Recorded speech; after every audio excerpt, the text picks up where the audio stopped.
Hello everybody and welcome back to a brand new video. We just hit 35k subscribers. I'd like to thank everybody for that, but we're still continuing our subscriber war on fighting LTE. We narrowed the gap from 5,000 to 4,500 despite him uploading like 3 times a day. I'm uploading like once a day. So you guys got to do your part. Like this video down below and subscribe to my channel. But before we get started, I'd like to take some time to tell you guys about My Patriot Supply. As Americans, we need to be prepared, and that includes avoiding the long lines at the grocery store by stocking up on disaster food supply, and there is no better disaster food kit than the ones over at American-made My Patriot Supply. Take action so you're ready for what's coming and save $100 on a 4-week emergency food kit when you go to my special website, preparewithredeagle.com. Those that know what's coming are preparing today. Go to preparewithredeagle.com. That's preparewithredeagle.com. And today we're going to be doing the Battleground Map prediction. This is not a prediction of the final result, but we are going to be making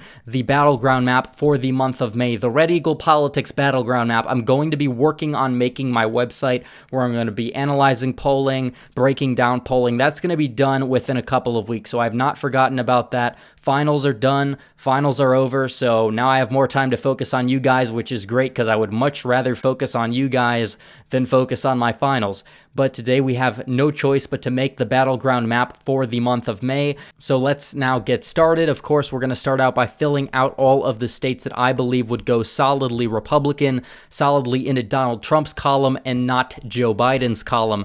So obviously we have to start off. I'll basically be giving a breakdown of every state while doing this, even some of the safe red states. Obviously, Alaska's not going to be going in the Dem column. Trump did only get 51% of the vote there or so, but at the same time, Hillary Clinton got like, I think it was like 36%. So Trump's got Alaska down safe. Similar thing with Utah. You saw a big third-party vote share in Utah, but the two-way polls have Trump beating Biden by much more than what he beat Hillary in terms of a net percent margin there. So that's it for Utah. Wyoming, there's no real explanation needed. Same thing with Idaho. Those states are going to be going solid red. Same thing with Montana. Yes, you see a poll out of Civics that has Montana.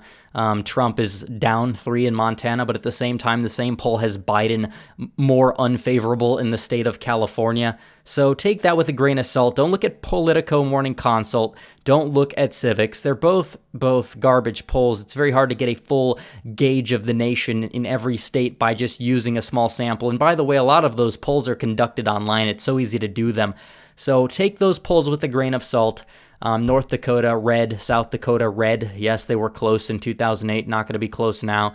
Everything except the 2nd District in Nebraska should be solidly in Trump's column. Kansas, some people are saying it's trending blue, but we really haven't seen that much data to prove that Kansas could be competitive on a statewide level any more so than Connecticut will be.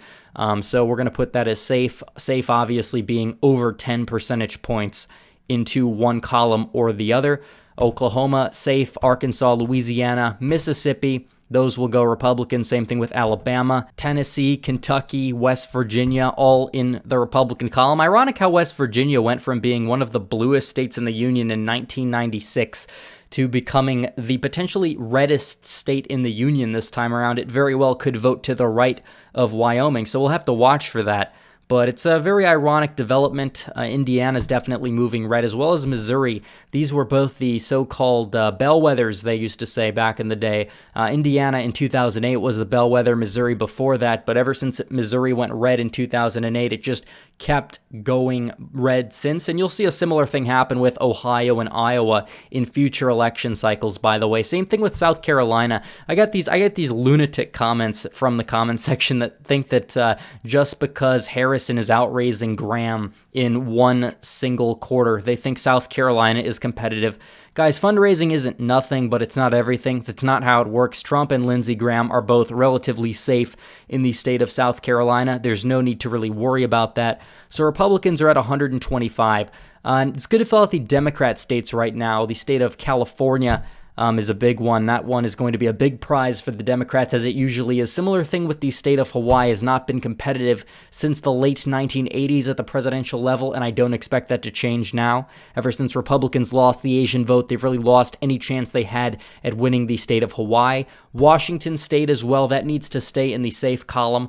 for the Democrats. And same thing with Illinois. It's possible Trump could improve like 1% or so there, but he's probably not going to win Illinois, especially due to the suburban trends. Illinois wasn't that far off from becoming a red state had Republicans held their margins in the Chicago suburbs, but that has not been the chance, and it really just seems like as the party moves to the populist wing of parties and it moves to serving the rural communities more so than the suburbs, Republicans are going to struggle in places like Lake County, so they're really not going to keep Illinois competitive, and Trump will probably improve a little bit in the state of New York, but at the same time, it's not going to flip. You look at Vermont, Massachusetts, Rhode Island, that could be competitive in 2024. So when I make a video discussing it and you have the hard left just coming at me for it, it's a joke because they don't understand trends.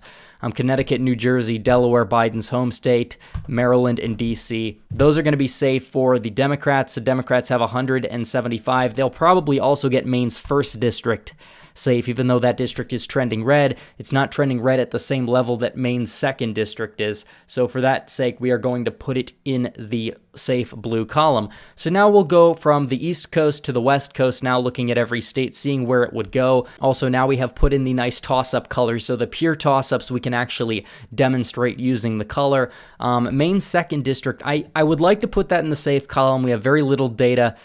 Based off of the midterm trends, it voted to the right of the nation by relatively 8 to 9 percentage points.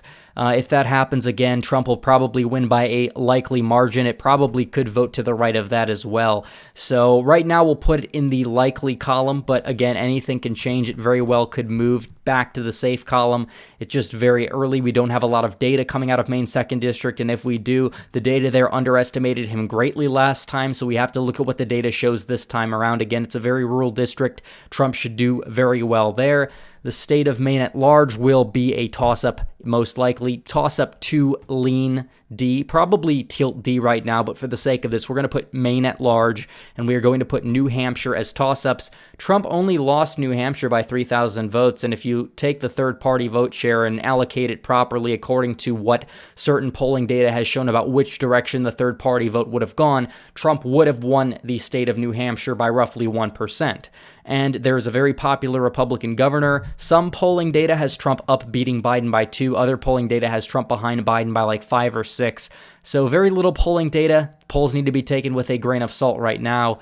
But it really does seem like New Hampshire could go down the wire. As of right now, we're going to keep it in the toss-up column. Same thing with the state of Pennsylvania, where you have a lot of data that is showing Republicans gaining in the party registrations in the state of Pennsylvania. Trump's approval rating there in the midterms was, if you weighed it properly according to how many Trump voters actually voted, it was relatively high, and you had very poor Republican candidates running for governor and senator, and I believe that they actually outperformed the 2012 Senate candidate. So basically, it kind of shows Pennsylvania, Western Pennsylvania is moving into the right direction. It's trending Republican. So you have to take that into consideration as well and understand that the state of Pennsylvania is going to remain competitive. I can't say the same thing about the state of Virginia. Virginia's moving left. Biden, being the establishment candidate, has that appeal there in Virginia. We're going to put that in the likely Democrat column.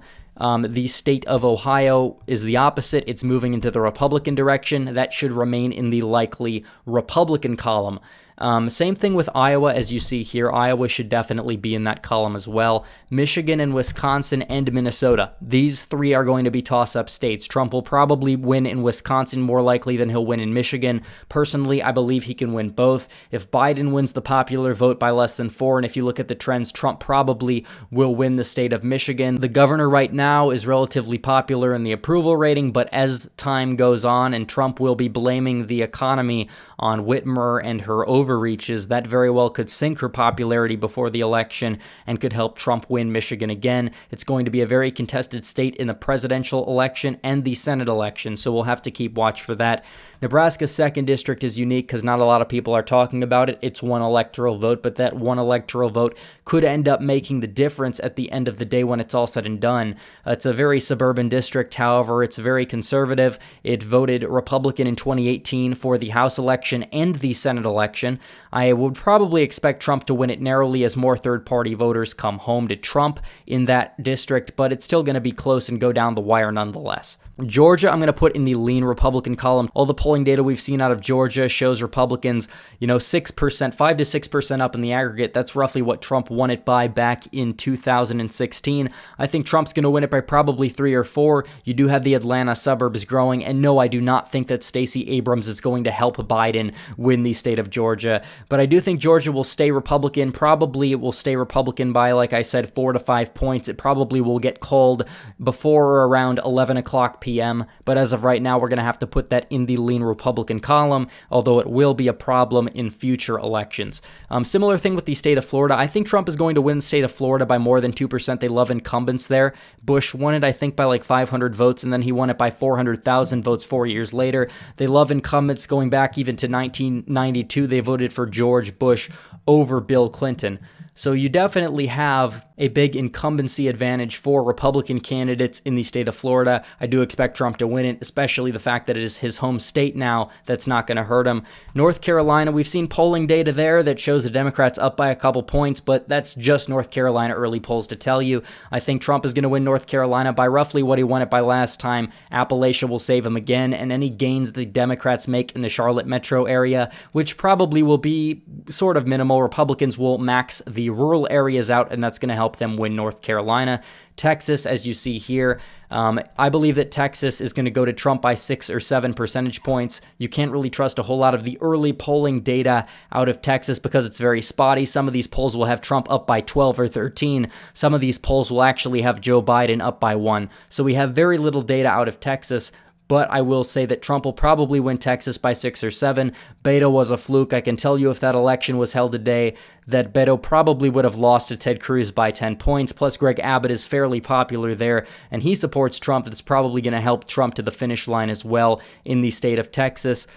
Colorado and New Mexico, both of these states are similar. Actually, I think Colorado is going to vote to the left of New Mexico as third-party voters come home. A lot of the Johnson voters probably will back Trump, and before the outbreak, you saw Trump's economic policies statistically benefiting New Mexico the most. It's potentially one of those dark horse states Trump could flip if he really improves his Hispanic margins, but it's very too early for that. So New Mexico is going to be in the likely blue column for now. Arizona is a state that's going to be a pure toss-up. Democrats have a very, very low ceiling there for the past 5 elections or so at like 44.8% or so. Personally, it's been a very close state ever since 2000, aside from 2008 and 2012. I personally think Trump will win it at the end of the day, but you do have a lot of people move that are making the state blue. However, you have a lot of third-party vote share, a lot of Mormon voters who voted third-party back in 2016 that'll probably warmed up to Trump since then. So Arizona is in the toss-up column for 2020. The state of Nevada is another state I think will remain a toss-up. Every county swung to the right in 2016. Every county trended red in the state of Nevada. That is a good thing in terms of the future for the state of Nevada. You do have a lot of union workers, and a lot of them are actually moving a little bit away from the Democrats.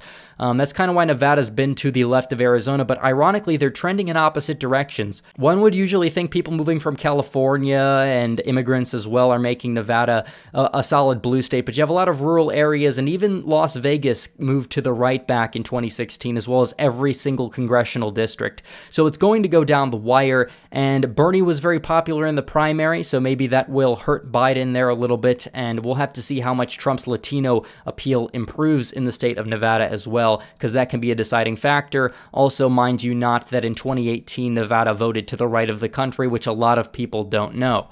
In the state of Oregon, Oregon actually is a state that I'm going to put in the likely blue column. People are going to ask me, why am I doing this? It's not going to flip, and I agree it's not going to flip. When I put it in likely blue, I'm saying that Democrats are going to win it by less than 10. Trump lost it by 11. I think he's going to lose it by like 9.5, and potentially if you can run a more populist candidate in the future like Tucker Carlson, maybe the state of Oregon will go into the Republican column over the next couple of cycles, because it seems like a state that's very rural and Republicans could make gains there, at least if you can calmed down Portland a little bit over the years. So anyways, the final map that I have right now says Trump is at 248, the Democrats are at 210. Again, this battleground map will change as the months go on. So anyways, guys, thanks for watching this video. Please like this video down below, comment down below, and subscribe to the channel. Hit the bell for notifications so you never miss another video. Follow me on social media, donate to the Patreon and subscribe, star links in description, as well as join the Discord and subreddit. As always, guys, thanks for watching. Red Eagle, out.